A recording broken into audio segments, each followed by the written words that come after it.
छत्रपती संभाजीनगर येथील डॉक्टर बाबासाहेब आंबेडकर मराठवाडा विद्यापीठाला बाबासाहेबांचं नाव द्यावं यासाठी तब्बल 17 वर्ष आंदोलन करण्यात आलं. आणि मित्रांनो, विशेष म्हणजे हे आंदोलन अनेक वेळेला निषेधपर असेल, सांस्कृतिक स्तरावर असेल किंवा विविध स्तरावर ते लढलं गेलं. त्या काळामध्ये 1994ला एका महाराष्ट्रातल्या नामांकित व्यक्तिमत्वाने असं म्हटलं होतं की ज्यांच्या घरात नाही खायला पीठ त्यांचं नाव कशाला हवं, त्यांच्या नावे कशाला हवे विद्यापीठ. आज मित्रांनो, अभिमानाने तुम्हाला मी सांगू शकतो, महाराष्ट्रात नव्हे संपूर्ण देशभरामध्ये आज 14 विद्यापीठ हे डॉक्टर बाबासाहेब आंबेडकर यांच्या नावाचे आहेत. भारतातल्या नव्हे, जगातल्या 1, 2, 50, 100 नव्हे, 159 देशांमध्ये डॉक्टर बाबासाहेब आंबेडकर यांची जयंती आणि पुण्यतिथी साजरी केली जाते.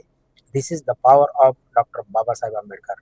आणि ज्यांनी म्हटलं होतं ना की यांच्या घरात नाही पीठ, त्यांना मी आज किंवा माझ्या सोबत असलेला सर्व समाज हे अभिमानाने सांगू शकतो की जरी आज त्यांना तुम्ही त्यावेळेला तुमच्या घरात पीठ नाही म्हटलं होतं, तर आज त्यांच्यामध्ये एवढी शक्ती आणि एवढी ताकद निर्माण झालेली आहे की तुमच्या 5 पिढ्या 7 पिढ्या बसून खातील एवढं पीठ त्यांच्याकडे शिल्लक आहे. आणि ही शक्ती, ही शिल्लक ठेवण्याची ताकद जी निर्माण केली ती केली डॉक्टर बाबासाहेब आंबेडकर यांनी.